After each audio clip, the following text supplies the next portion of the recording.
Good morning friends. Today I am going to show you how to repair your petrol tank cap of your Pulsar when it is not working and mechanic says that you have to change this cap. Okay, there is nothing inside it.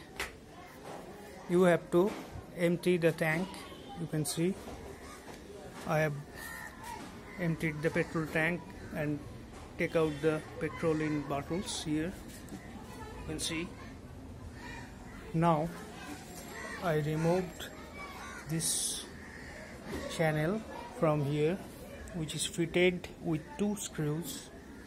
Okay, these two screws. Then from this open this lever, and you can see it is only fitted with a spring, and this spring moves it up and down like this. So dust gets here and jam it.